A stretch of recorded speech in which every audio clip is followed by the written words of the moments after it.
안녕하십니까 세계 식구 여러분. 2022년 철력 4월 15일 양력 5월 15일 성일이 되겠습니다. 문영진 천일국 왕님께서는 5월 1일 날 미국에서 출발하셔서 5월 2일 인천공항에 도착을 하셨습니다. 그리고 승리대회를 현재 진행하고 있습니다. 5월 13일은 여수에서 대회를 하셨고, 오늘은 오후 2시에 영남권을 중심 삼고 창원에서 대회를 하시게 일정이 되어 있습니다.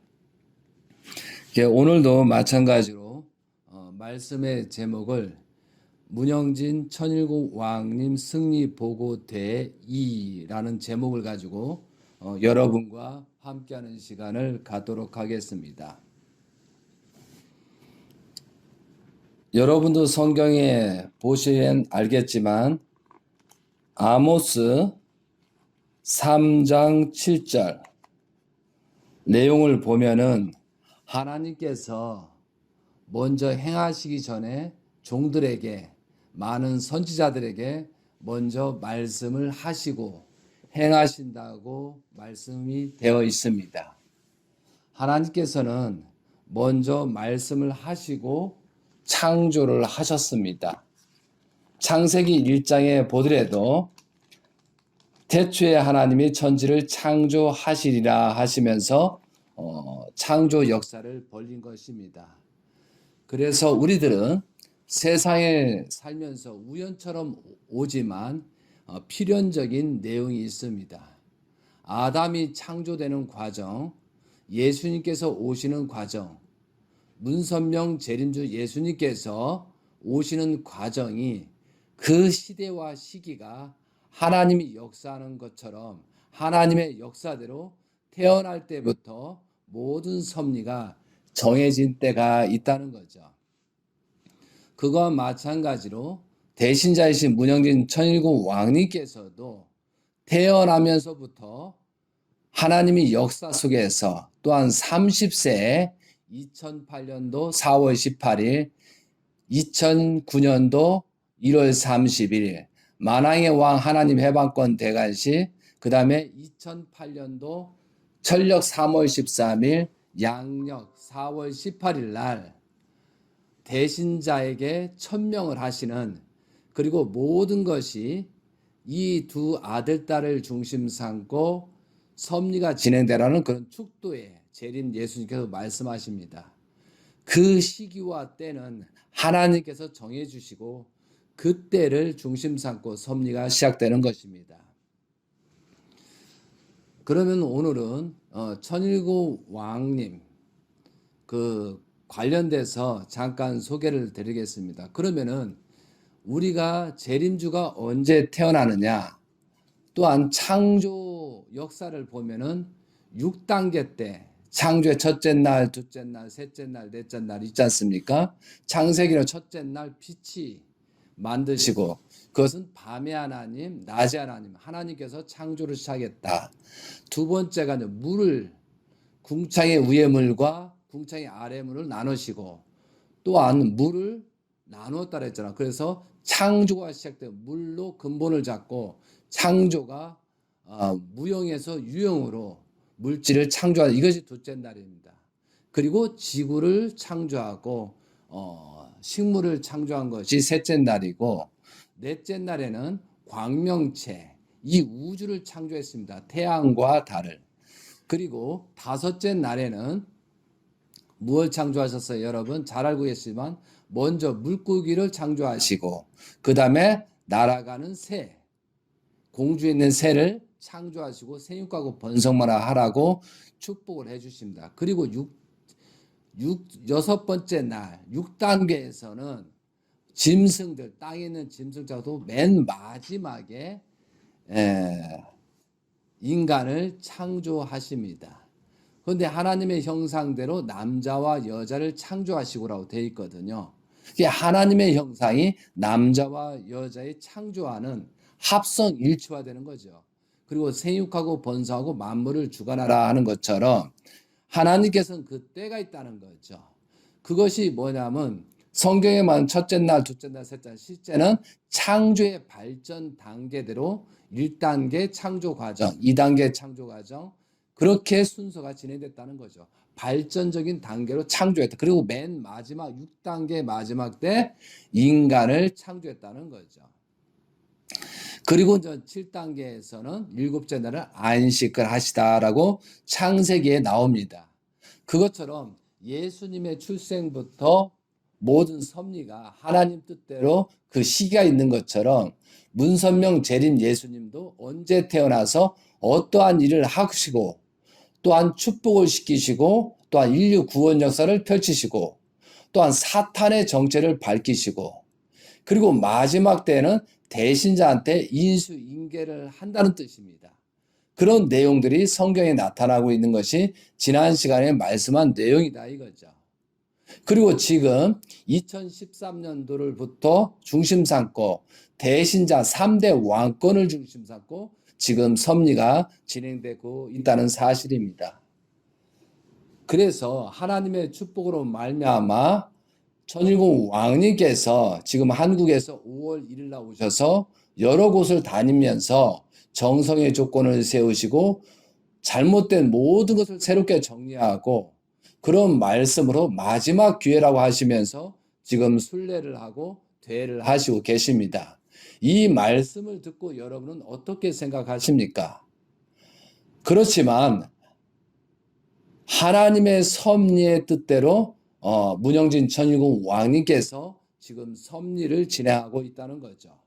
그래서 성경 말씀을 알아야 되고 복귀 섭리를 알아야 되는 것입니다. 2007년도에 제가 천정구에 있었을 때 아버님께서 뭐라고 말씀하셨냐면 복귀 섭리를 알아야 된다. 나를 따르는 자들이 복귀 섭리를 모르면은 다 뿔뿔이 흩어지고 나를 배반하고 떠날 것이다 라고 하셨습니다. 그래서 저는 그때부터 복귀 섭리를 공부하다 보니까 원리 강론을 보고 성경을 보지 않고는 알 길이 없어서 성경을 검토하고 있었습니다. 그렇다고 제가 다 안다고 설명하는 것이 아니라 조금은 알겠더라 이거죠. 그거와 마찬가지로 오늘 이 시간에는 그러면은 신기하게도 출생이라는 그런 과정이 있지 않습니까? 그래서 문선명 재림 예수님께서 그 출생하는 과정이 어떻는가, 또한 창조 목적을 완성한 그 열매를 맺기 위해서 신부를 어떻게 찾았는가, 이런 것을 좀 설명을 좀 드리는 시간을 가겠습니다. 좀 전에 그 창세기를 들면서 창조의 6단계 마지막 때, 육수의 마지막 때 아담과 하와를 창조한 것처럼 재림 예수님은 어떤가라고 보니까요. 문선명 재림 예수님께서는 1920년도 1월 6일입니다. 1월 6일이라는 것이 하나님의 출발, 인간의 출발이에요. 육수를 썼습니다. 그리고 신부이신 한학자 어머니께서도 1943년도 1월 6일 생일이 그렇더라 이거죠. 그리고 창조 목적을 완성한 16명의 자녀를 낳습니다. 그 중에 대신자를 세운 것이 문영진 천일공 왕님이거든요. 그 문영진 천일공 왕님에 대한 탄신이 1979년도 8월 6일입니다. 그리고 문연하님이라고 되어 있는데 아버님께서 이 연하님을 문연하님이라고 칭을 하셨습니다. 그런데 1978년도 11월 6일이 되더라 이거죠. 그러면 재림 예수님 참 부모님께서도 1월 6일이 들어가고 왜 문영진 천일공 왕님께서는 8월 6일이 되느냐 이거죠. 그래서 종적인 8단계를 완성한 그 기대의 인간이라는 뜻입니다. 그런 의미에서 8월 6일이더라 이거죠. 그리고 모든 자녀를 제가 구분을 해봤습니다. 그런데 뒤에 생일이 6자가 들어가는 분이 그 16명 중에 아무도 없더라 이거죠.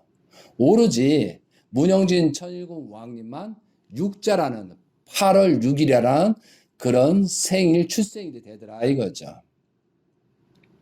그리고 가인권에 계시는 문국진 감사원장님은 1970년도 6월 14일입니다. 그럼 박지혜님은 1979년도 9월 4일입니다. 여기는 또 사자가 들어가고 있습니다. 가인과 아벨을 위한 그 중심에서 먼저 태어나는 것이 하나님 뜻대로 예정되었더라는 거죠. 그리고 성혼식이 가약식이 1960년도 3월 1일 날 재림 예수님께서 가약식을 했습니다. 그리고 성혼식이 1960년 3월 16일입니다. 그래서 3월 1일은 출발이거든요. 소생기, 장성기, 완성기를 통한 출발 날짜에 성혼식이, 가약식이 있었다는 거죠. 그와 마찬가지로 하나님께서는 그 정해진 때가 있다는 거죠. 그리고 정해진 때에 그 사람이 중심인물을 출생을 시켰고 또한 그 중심인물이 어떻게 섭리를 하는가가 요한계시록에 기록이 되어 있습니다. 많은 말씀 중에 요한계시록이라고 했습니다. 하나님께서 또한 영계에 계신 예수님께서 요한을 통해서 앞으로 되어질 일을 예시한 것이 요한계시록입니다. 그렇기 때문에 목적이 뭐예요? 요한계시록은 재림주가 어느 때에 오시고 어떤 섭리를 진행하고 또한 어떠한 결과가 나타나고 그래서 22장까지 보면 결국은 하나님께서 지상천국을 어떻게 복귀해서 새 예루살렘을 만도하고 후천만대 살아갈 수 있는 그런 조건을 만들어 간다는 건 요한계시록에 기록이 되어 있다는 거죠. 근데 가장 포인트가 뭐예요? 창조 목적을 완성한 3대 왕권을 완성한 그 실체를 드러나는 것이 가장 중요한 거다 이거죠. 그래서 저는 이렇게 생각하고 있습니다. 예수님과 문선명 재림 예수님은 어떤 관계이냐? 마음과 몸 하나라고 봐야 된다는 거죠. 그러니까 재림 예수님을 믿고 있는 사람은 예수님과 아버님은 하나다라고 해야 된다는 거죠. 근데 많은 사람들이 통일교 가정연합에 와서 예수님은 실패했기 때문에 재림주가 오셨다라고 얘기를 하는 경우가 있어요. 크게 잘못된 것입니다. 예수님께서는 승리하신 그 기대에 영적인 모든 복귀 섭리를 하고 실체 기대를 세우려고 했는데 밑에 제자들 또한 거기에 관련된 유대 민족들이 그 기대를 세우지 못함으로 말미암아 어쩔 수 없이 십자가의 길을 가고 복귀 섭리를 다시 하기 위한 연장 섭리에서 연결을 가신 거거든요. 그것을 우리는 깊이 깨달아야 된다는 거죠. 어떻게 보면은 우월주의, 당파 싸움에 의한 예수님이 실패했다. 예수님이 실패했기 때문에 재림주가 오셔야 된다. 이런 식으로 말해서는 안 된다는 거죠. 즉 다시 말해서 예수님과 재림 예수님은 일체입니다. 하나입니다. 그렇기 때문에 우리들이 기독교인들보다도 더 예수님을 심정적으로 이해하고 예수님이 하지 못한 것을 재림 예수님께서 오셔서 성취하는 거거든요. 그래서 지난번 시간도 말씀드렸지만 아버님의 말씀집이 615권까지 있습니다. 그럼 그 615권까지 그런데 2008년도까지 9년도까지가 약 600권의 말씀을 하셨습니다. 그런데 그 200권 중에 200권인데요. 그 200권이 하나님의 심정, 하나님이 인간을 왜 창조했고 앞으로 복귀 섭리 어떻게 될 것인가 이걸 200권 내용입니다. 그리고 200권 내용이 예수님에 관련된 내용입니다. 예수님께서 왜 어려움을 겪었는지, 제자들이 어떤 문제가 생겼는지, 또한 예수님을 중심으로 세례 요한이 어떤 잘못을 했는지, 동방박사들이 제물만 봉헌하고 그 이후에 예수님을 찾아뵙지 않았다는 거, 또한 목자들을 준비했는데 목자들이 예수님 탄생만 기념하고 떠났다는 거, 그리고 12 제자에 대한 말씀, 또 가룟 유다가 팔아먹은 사건, 베드로가 3번 부인한 사건, 유대 민족이 예수님을 따르지 않고 오히려 십자가에 가게 만든 사건. 빌라도가 그래도 세상 사람이지만 어떻게든 예수님을 구출하려고 바라바라는 죄인 중에 죄인을 세워놨지만 유대 민족의 그 사탄적인 내용으로 결국은 십자가의 길을 가시잖아요. 그리고 재림 예수님께서 오른쪽 강도에 대해서 많이 강조하셨습니다. 그럼 예수님께서 하는 믿음의 기대가 전혀 없었다는 거예요. 결국은 십자가에 가기 전에 오른쪽 강도의 그 믿음의 기대 때문에 다시 부활할 수 있는 조건이 생겼다라는 거죠. 엄청난 비극이잖아요. 여러분 한번 잘 생각해 보세요. 예수님께서 오셔서 기대를 세우지 못한 그런 터전에 십자가의 길을 갔다. 이것이 아버님 말씀의 200권이라는 거예요. 그럼 왜 예수님의 한에 대해서 200권을 말씀하셨어요?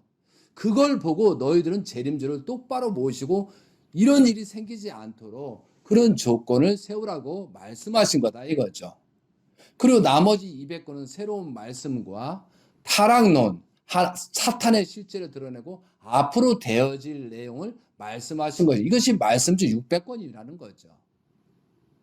여러분 말씀집을 제대로 읽었습니까? 지금 많은 사람이 아버님의 말씀과 장사만 하는 놈들이 많더라는 거죠.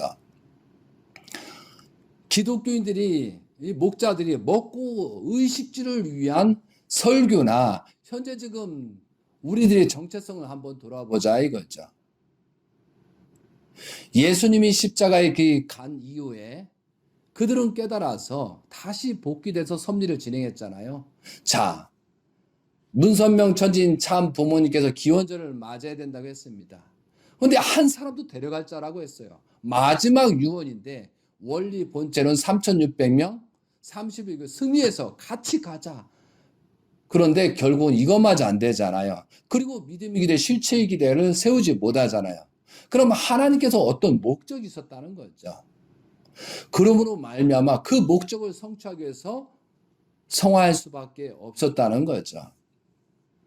그러면 재림 예수님은 창조 목적을 완성한 세육하고 번성한, 그러면 그 신부가 있잖아요. 그러면 영계로 가신 아버님이 있었을 때 하나님 입장에서 그 신부는 어떻게 해야 되냐 이거죠. 사탄한테 내줄 수밖에 없잖아요. 아버님이 십자가의 길을 간 것처럼 승리의 기준은 세우셨지만 기원절을 맞이하지 못하고 영계로 입문하셨다는 거예요. 그러면 참부모를 희생을 통해서, 아버님 말씀 참부모를 희생을 통해서 역사가 복귀섭리 연장된다. 그러면 그 신부, 창조 목적을 완성한 그 신부는 어떻게 되겠느냐 이거죠. 저는 이렇게 생각하고 있어요. 예수님께서 십자가에 가는 것처럼 어떤 사후를 위해서 영적인 부활 섭리를 한 거였어요. 그런데 아버님께서는 혈통을 남겼어요. 완전히 실체를 남기고 대신자, 문영진 천일국 왕님을 대신자 그 중심으로 가라겠는데 우리들이 그런 기대를 세우지 못한 거예요. 그러므로 말미암아 기원절을 맞이하지 못했고 하나님 뜻대로 원치 않는 일이 벌어지기 때문에 그것을 탕감 조건을 주고 승리적인 그 기대에 성화라는 그런 사건이 벌어졌다는 거죠. 자, 이것이 또 예정이 되어 있다 해서, 그러나 우리가 정말 절대적으로 절대신앙, 절대사랑, 절대복종의 그 기대를 세우고 우리가 하나님이 바라고 원하는 대로 기대를 세웠다면 아버님은 분명히 영계로 입문할 필요가 없었다는 거죠. 120세를 사시고 천세 만세를 누리시고 정주에서 온 천하 만국에 있는 영계 육계를 대표한 모든 사람이 찬양과 영광을 올리면서 영계로 입문하는 사건이 가장 하나님이 바라시고 원하신다는 것은 여러분이 알고 있다는 거죠. 그런데 불가피하게 급하게 어떤 사항에 맞춰서 영계로 입문하게 됐다는 거죠. 여러분 이 부분에 대해서 여러분은 어떻게 생각하시냐 이거죠. 그러니까 93세니까 한국 나이로 보면 세상 나이로 보면 많이 사셨으니까 그냥 자연스럽게 가셨다라고만 판단하는 그런 어리석은 사람입니까? 정말 이게 무슨 이유지? 우리가 어떤 것이 잘못됐고 무슨 문제, 복귀섭리에 어떤 사건이 생겼고 우리가 어떤 범죄를 저질렀기 때문에 아버님이 성할 수밖에 없었다. 라는 생각을 할 수 있냐. 두 가지 측면이 있다는 거죠. 여러분은 어느 측면이 있냐 이거죠. 기원절을 맞이해야 된다고 말씀하신 아버님 성취가 이루어지지 못했다는 거예요. 그랬을 때 여러분들은 어떤 조건으로 정성의 조건을 세우고 있냐 이거죠. 여러분 이것을 잘못 생각하면은 심각한 여러분들은 문제가 생긴다는 거죠. 그거와 마찬가지로 복귀 섭리를 알아야 된다. 원리강론에 맞아 복귀 섭리를 모르고선 결코 생명의 길을 찾아 나갈 수 없다라고 수십 번 제가 말씀을 드리잖아요. 지금이라도 그걸 깨달아야 된다고. 지금이라도 성경을 하고 나는 몰랐다. 나는 성경을 몰랐다. 그리고 영계에 가보십시오. 몰랐는데요. 이것이 어떤 조건이 생길까요? 몰라서 그랬기 때문에 너는 더 벌을 받아. 아버님께서 그렇게 말씀하시고 원리강론 모든 말씀 전도 몰라서 그랬다. 그게 말이 되느냐라고 그렇게 심판대에 쓸 수가 있다는 거죠. 아버님 성화로 말미암아 우리는 다 죽을 수밖에 없는 그런 입장이었습니다. 그런데 그것을 누군가가 그런 조건을 세워서 지금 우리가 살고 있다는 사실을 감사하면서 살아있다는 걸 감사하면서 이 살아있는 그 기간에 내가 어떻게 할 것인가, 어떤 목적으로 할 것인가를 생각하는 여러분이 되셔야 된다는 거죠. 모든 사람이 섭리의 중심입니다. 모든 사람, 여러분이 이 말씀을 듣고 있는 사람이 섭리의 중심이라는 거니까 나는 중심이 아니라는 것은 그건 종의 종이든 종의 입장이라는 사실이죠. 이해되시겠습니까? 여자든 남자든 구분할 거 없습니다. 모든 사람이 여러분이 중심에서 나는 어떻게 할 것이냐, 나는 어떻게 앞으로 나갈 것이냐, 이게 중요하다는 거죠. 전부 다 우리가 개성진리죄고 소우주라 하잖아요. 자, 지금 천일국 왕님께서 지금 순례를 하고 있습니다. 오늘 창원, 그리고 청주, 춘천, 전국을 돌면서 순례를 하고 있습니다. 지금 요한계시록 14장의 14절부터 승리한 그것을 출발해서 지금 구원 섭리를 펼치시고 계십니다. 여러분 주변을 보지 말고 나는 어떻게 할까? 거기에서 깨달음을 얻으셔서 회개하고 용서를 빌고 출발하는 여러분이 되시길 간곡히 바랍니다. 아벨 기독교인들이 지금 몰려오고 시작했습니다. 오히려 우리가 무지하면서 축복 가정이니 뭐니 그런 것만 따질 때가 아니고 정말 축복 가정으로서 정말 하나님을 중심 삼고 3대 왕권을 모시는 나의 정체성은 어딘가를 확인하는 여러분이 되셨으면 좋겠습니다. 지금 문영진 천일국 왕님께서 대회를 하시면서 굉장히 슬퍼하시고 계십니다. 많은 사람이 와서 많은 사람이 회개와 용서를 배우고 출발을 지금 고대하고 계시다는 거죠. 미국에 출발할 때나 한국에 도착해서 이게 마지막 기회가 되고 마지막 때가 됐어라고 외칩니다. 요셉 노정 30세 때 예수님 노정 30 출발하는 것처럼 2008년도 9년도에 30세가 되면서 재림 예수님께서 대신자로 천명과 모든 중심 인물을 문영진 천일국 왕님으로 세우셨습니다. 요셉처럼. 그래서 요셉의 7년 노정, 풍년, 요셉의 7년 노정, 흉년이라는 그 기간이 있습니다. 그럼 2009년부터 2015년도까지 7년, 2016년부터 2022년도까지 7년입니다. 환란의 마지막 때거든요. 우리가 복귀 섭리는 반복이 된다고 그랬어요. 동시적으로 전개된다고 그랬습니다. 그래서 2023년도 1월 1일부터 새로운 출발 역사가 벌어집니다. 하나님께서 원하시고 하나님께서 계획하신 문영진 천일국 왕님 3대 왕권을 주고서 2023년부터 엄청난 출발이 된다는 거죠. 근데 그 출발점에서 지금 영계 하나님의 지시에 따라서 지금 한국에 오셨다는 사실입니다.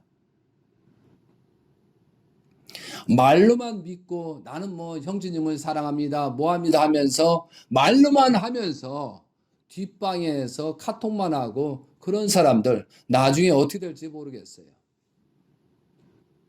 정말 여러분은 회개하고 있습니까? 정말 여러분은 용서를 빌고 있습니까? 정말 여러분은 복귀 섭리를 알고 있습니까? 정말 여러분이 신앙자라면은 재림주 예수님을 어떻게 실천하고 있습니까? 제가 잘났다는 거에서 이런 말씀을 드리는 게 아닙니다. 저도 부족합니다. 그러나 같이 깨달아서 회개하고 용서를 빌면서 어떻게 출발할 것입니까? 아버님 성화 위에서 어머님이라는 대상분 신부를 어떻게 하시겠습니까? 아버님께서 십자가의 길을 가셨습니다. 그러면 어머님은 사탄한테 내줄 수밖에 없는 그런 조건이 되지 않겠습니까? 그럴 때 지금 어머니 행동은 그대로 전개되고 있다는 거죠. 전일국 왕님께서는 복귀 섭리를 하는 것입니다. 그래서 우리는 하나님의 뜻을 제대로 알지 못합니다. 그래서 저는 외칩니다. 참 가정을 욕하지 마라. 참 가정이 잘못되고 어려움이 생기고 참 가정이 된 것은 우리가 가인된 책임을 다하지 못한 그 결과가 드러난 것뿐이니까 욕하지 말고 뭐가 잘못됐는가 알고 우리가 회개하고 용서를 빌면서 거듭나야 된다. 미안한 마음, 회개하는 마음, 용서를 비는 마음으로 그런 사건이 재림주 가정에서 생기지 말아야 되는데 그 생겼다는 것은 뭐예요? 우리가 문제가 심각했고 정말로 가인을 사랑하는 마음, 아버님은 참 가정을 아벨 가정을 보호하지 못하고 가인을 가정을 사랑하고 가인을 축복하는데 전 인생을 바쳤습니다. 그럼 거기에서 우리를 복을 받은 사람들이 가인 입장에서 아벨을 섬기고 아벨 가정을 모셔야 되는데 그러지 못했기 때문에 우리가 책임을 다하지 못했기 때문에 엄청난 사건, 성화 사건이 생기고 참 가정이 어렵겠다는 사실을 여러분도 알고 계시잖아요. 그랬을 때 하나님은 슬프십니다. 지금 영계에 계신 예수님의 마음은 어떠실까요? 영계에 계신 재림 예수님께서는 어떠한 마음으로 지금 지상을 내려보고 있냐 이거죠. 천일국 왕님께서는 누구를 가르지 않고 해방과 석방을 시켜야 됩니다. 예수님의 한을 풀어드려야 됩니다. 재림 예수님의 한을 풀어드려야 됩니다. 그리고 6천년의 역사에 7천년을 맞이하는 그 계가 하나님의 한을 풀어서 누실까지 해방, 석방을 시키는 그런 작업을 지금 진행하고 있다는 사실이죠. 이걸 생각할 때 우리가 누구를 비난하고 나보다도 네 죄가 크니까 그렇게 비난할 자격이 있느냐 이거죠. 그래서 중심인물이라는 우리가 책임자라는 누구를 막론하고 각자가 책임자라는 사실이고 나는 무엇을 할 것인가? 나는 무슨 문제가 있을까? 나는 어떠한 범죄를 저지르고 있나? 이걸 생각해야 된다는 거죠. 그래야 그때부터 구원이 시작되고 여러분이 거듭난다는 거죠. 아담 전에 사람이 있었다라는 것은 아버님께서 배꼽이 있었다라고 말씀하십니다. 그러면 아담 전에 있는 사람들은 뭐예요? 세육하고 번성만 하는 사람입니다. 그러면 창세기 2장 25절에 24절에 이러므로 남자가 부모를 떠나 그의 아내와 합하여 둘이 한 몸을 이룰지리다. 여기서 부모는 육신의 부모를 얘기하겠죠. 아버님께서는 아담과 하가 배꼽이 있었다고 분명히 하셨습니다. 그러면 발전적인 단계에서 생육하고 번성만 사람이 있었다는 뜻이죠. 그런데 아담한테 계명을 줍니다. 이제까지는 생육하고 번성만한 입장에서 너는 내가 혼을 집어넣었으니까 네 몸을, 네 육신을 하나님이 쓸 수 있는 성전이 되라라고 하셨습니다. 하나님이 쓸 수 있는 성전이 되라고 했습니다. 그래서 그것이 개성 완성이 되겠죠. 그런데 아담이 성전이 되지 못하고 하와가 성전이 되지를 못했기 때문에 결국은 그 혈통이 악세계로 가고 악의 혈통을 만들었습니다. 6,000년, 4,000년이 지나서 예수님이 하나님이 성전이다 이거죠. 그래서 나를 본 자가 하나님 아버지를 보았건을 어떻게 보여달라 그렇게 한탄하시잖아요. 모든 93년 동안 재림 예수님께서 하나님의 실체를 쓰고 그런 모습을 보여줬다는 거죠. 그리고 창조 목적을 완성한 열매를 낳았다는 거. 요한계시록 12장과 요한계시록 14장에 처음 익은 열매, 거짓 없는 영원한 복음을 가진 그런 인물이 나왔다는 거죠. 그것이 요한계시록 10장 7절부터 대신자한테 천명하는 그런 내용들이 나온다 이거죠. 그거와 마찬가지로 지금 문영진 천일공 왕님께서 참 가정 속에 대신자를 천명해서 지금 섭리를 주관하고 계시다는 거죠. 여러분이 알든 믿든 뭐 어떻게 생각하든 이건 사실이라는 거죠. 요한계시록에 정확하게 기록이 되어 있습니다. 그리고 이 기간이 끝나면 여러분은 어떠한 존재에서 두 가지 양면으로 갈라진다고 되어 있습니다. 그럼 여러분 스스로 가라지가 될 겁니까? 알곡이 될 겁니까? 하나님이 어떻게 심판하고 뭐 사탄이 어떻게 심판하고 그걸 떠나서 여러분 스스로가 하나님 입장에서 여러분을 자가 진단해보자 이거죠. 천국에 갔다고 보장합니까? 지옥에 갈 확률이 더 높지 않습니까? 어떤 것을 결정할 거냐면 내가 나를 진단할 줄 알아야 된다는 거죠. 그래서 절대 여러분 지금부터 이 시간도 누구 때문에 뭐 때문이라는 아담과 하가 타락으로 말미암아 하나님께서 복귀 선명 아담을 찾고 헤아렸었는데 누구 때문에 내가 타락했다라고 그렇게 변명을 하더라 이거죠. 그것처럼 우리는 죄인들입니다. 그리고 예수님의 십자가를 보서 우리는 살아있는 그 존재 자체가 우리는 죄인에 살고 있다는 거죠. 그래도 기독교인들 절신한 사람은 그런 기대를 가지고 있잖아요. 그럼 재림주를 통해서 우리는 축복까지 받고 원죄를 청산자고 받았다는 우리 존재들은 정말 생명 중에 생명을 얻은 입장이라는 거죠. 그러면 기독교인보다 우리는 무엇이 좋아지고 무엇이 변화가 생겼느냐 이거죠. 자, 여러분 이걸 어떻게 생각하죠?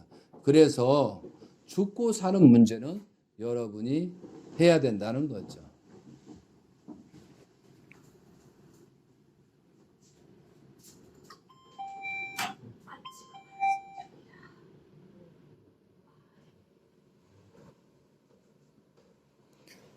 사랑하는 여러분,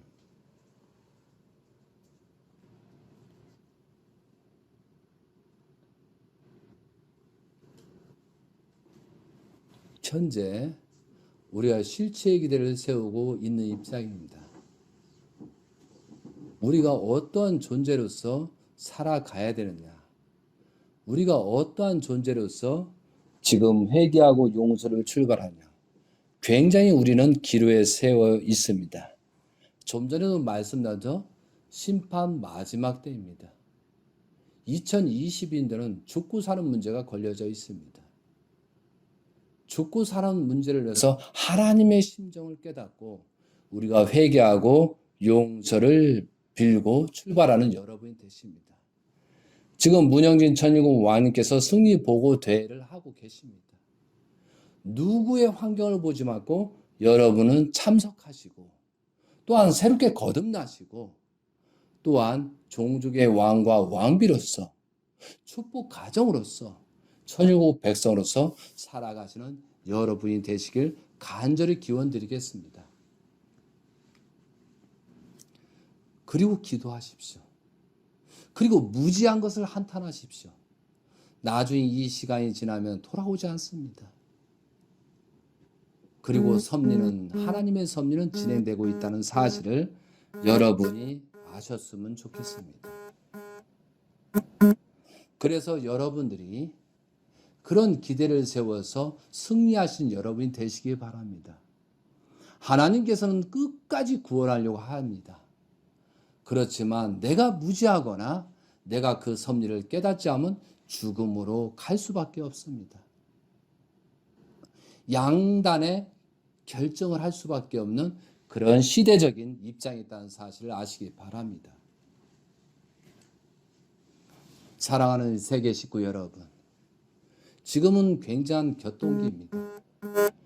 코로나를 중심 삼고 많은 섭리가 진행되고 있습니다. 지금 현재 공식적으로 600만이 학살됐다고 합니다. 그리고 실질적으로 6천만 이상이 죽었다고 합니다. 앞으로 전쟁이 일어날 수도 있습니다. 그럴 때 중심 인물들이 많이 나타나서 기대와 조건을 세우고 특히 천일공 왕님이 섭리하시는 그 노정에서 조금이라도 우리가 조건 세우며 출발하는 여러분이 되시기 바랍니다. 세상적인 돈과 노예가 되지 말고 가룟 유다처럼 은 30냥에 예수님을 부정하고 차라리 낫지 않았으면 좋았을 뻔하는 예수님의 말씀처럼 우리가 그런 존재가 되어서는 안 되겠죠. 여러분이 재림주에 차라리 태어나지 않았으면 좋았을 뻔하는 그런 말을 들어서는 안 되겠죠. 그것이 여러분의 운명의 갈림길입니다. 가장 축복을 받은 시대, 가장 축복을 받은 환경, 가장 축복 중에 축복을 받은 여러분이십니다. 그런데 그것을 깨닫지 못하고 그 책임을 다하지 못했을 때 가장 큰 죄인, 가장 큰 범죄자, 가장 큰 악한 자가 된다는 결론이 나오지 않습니까? 6천년이 지났는데도 2000년이 예수님부터 2000년이 지났잖아요. 함이 실수로 말미암아 아브라함이 범죄로 잘못하마 그리고 또 뭐가 있어요? 예수님의 제자들 세례 요한이 책임을 못해서 가룟 유다가 잘못해서 베드로가 3번 부인해서 그런 입장의 중심 인물들이 잘못된 중심 인물로서 그런 행위들이 우리는 교훈을 삼고 그들을 잘못된 걸 지적하고 있잖아요. 그런데 많은 선지자가 있었습니다. 많은 선지자들보다도 여러분이 선지자라는 사실이죠. 그보다도 몇 배, 몇십 배 나은 재림주에 관련된 사람들은 선지자 입장이라는 사실을 아시기 바랍니다. 그들은 아무리 똑똑해도 아무리 섭리를 하고 섭리에 있다 해도 축복을 받지 못했습니다. 우리처럼 이렇게 축복을 받은 사람이 아무도 없다는 거예요. 그러니 우리들이 가장 선지자죠. 가장 축복된 입장인 사실을 부정할 길이 없다는 것이죠.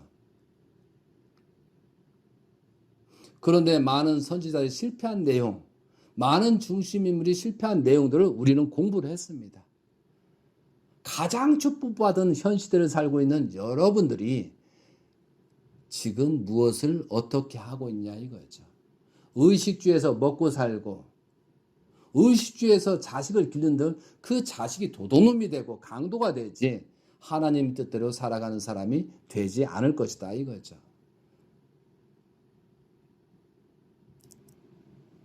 아담과 하하가 타락으로 말미암아 창세기 4장에 그 범죄를 자녀들한테 말하지 않았습니다. 그런데 성장한 터에 가인이 뭣도 모르고 하나님의 자녀인 줄 알고 제물을 올렸던 사건입니다.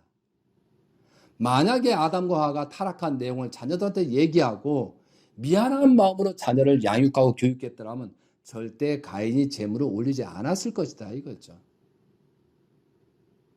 아벨을 통해서 올렸겠죠. 그런데 철저히 숨겼습니다.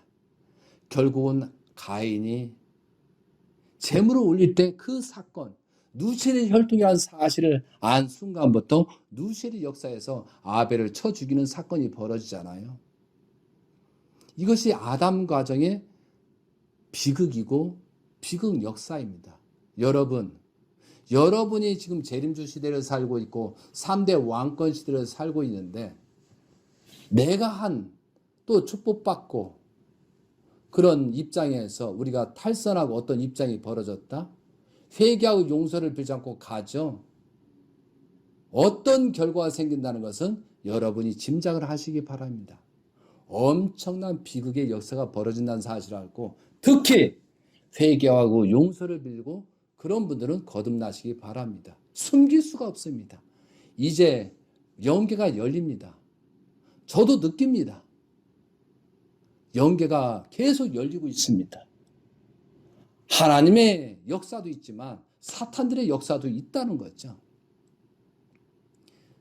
문영진 천일국 왕님께서 지금 순례를 하십니다. 심각한 고심에서 지금 순례를 하시면서 정성의 조건을 세우고 있습니다. 무지하면 욕하지 마시기 바랍니다. 무지하면 비난하지 마시기 바랍니다. 내가 못 가는 것을 한탄해야지 남도 못 가게 발걸음을 잡지는 마시기 바랍니다. 그런 사람은 더 큰 죄를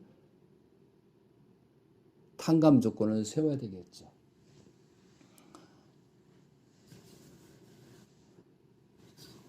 지금 많은 섭리가 진행되고 있습니다. 여러분이 조금이나마 복귀 섭리를 안다고 하면은 제 말씀을 이해할 수 있는데 얼마나 깨달을지를 모르겠습니다.